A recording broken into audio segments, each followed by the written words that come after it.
আসসালামু আলাইকুম।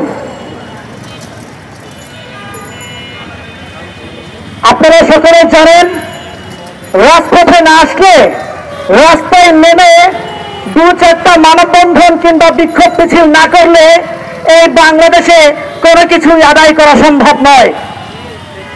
আমরা বাংলাদেশের প্রাচ্যের অক্সফোর্ড থেকে ঢাকা ইউনিভার্সিটির প্রাঙ্গণে রাজু ভাস্কর্যে দাঁড়িয়ে আজকে আমরা যে টপিকটা নিয়ে কথা বলতে এসেছি সেটা হচ্ছে সমকামিতা।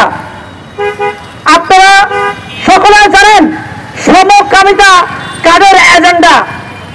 এই সমকামিতা দিয়ে আমাদের এই বাংলাদেশে যে প্রাণপ্রিয় ধর্মপ্রাণ মুসলমান ভাইরা আছেন কিংবা সকল ধর্মের কাছে কোন ধর্মের মাঝেই সমকামিতাকে গ্রহণ করেনি, স্বীকার করেনি। কারা এই সমকামিতাকে বাস্তবায়নের জন্য কাজ করছে? তারাই কাজ করছে যারা কিনা এই ধর্মের বিরুদ্ধে, নাস্তিকতার পক্ষে।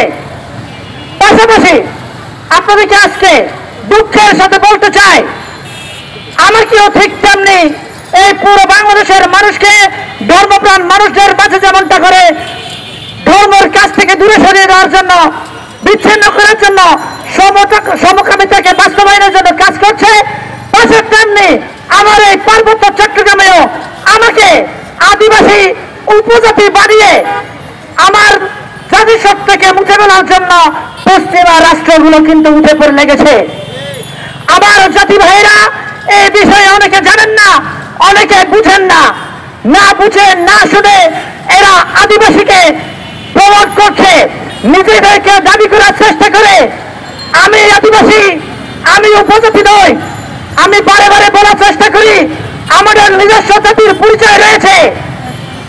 আপনারা সকলে জানেন তেল আর পানিকে এক শব্দে কখনো ডাকা সম্ভব নয়।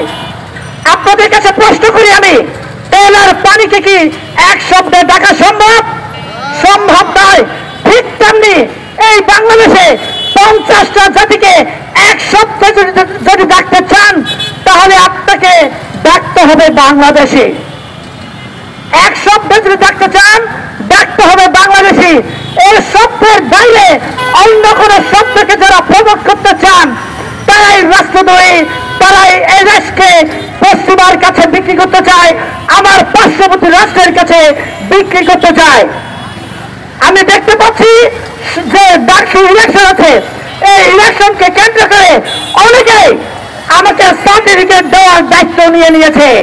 আমাকে আদিবাসী বলছে। আমি বারে বারে আপনাদেরকে বলতে চাই, আপনাদেরকে স্মরণ করে দেওয়ার জন্য আমি আজকে এখানে উপস্থিত হয়েছি। আমি কার্যক্রম চালিয়ে যাচ্ছি। আমরা প্রত্যেকে বাংলাদেশে যে সমস্ত ভাইরা ডাকসুতে বিপি হচ্ছেন, জিএস হচ্ছেন, প্যানেলের প্রার্থী হচ্ছেন, আপনাদেরকে একটা কথা মনে করিয়ে দেই, আমাদের নিজস্ব পরিচয় রয়েছে। সাক্ষিয়াংখুমি বম লোসাই পাংখুয়ামরো চাকমা সাঁওতাল গারো, এরকম আমাদের প্রত্যেককে আলাদা আলাদা পরিচয় রয়েছে। সেই পরিচয়ে আমরা বাঁচতে চাই। আমাদেরকে যদি একান্ত ভাবে আপনাদের পরিচয় দিতেই হয় তাহলে আমাকে এভাবেই বলেন। আর যদি সামগ্রিকভাবে এক শব্দ ডাকতে চান, পরিচয় দিতে চান, তবেই বলেন আমরা সকলেই বাংলাদেশি। কে বাঙালি কে অবাঙালি এগুলো প্রশ্ন করে আমাদেরকে বিভাজন করার চেষ্টা করবেন না। সবাইকে ধন্যবাদ।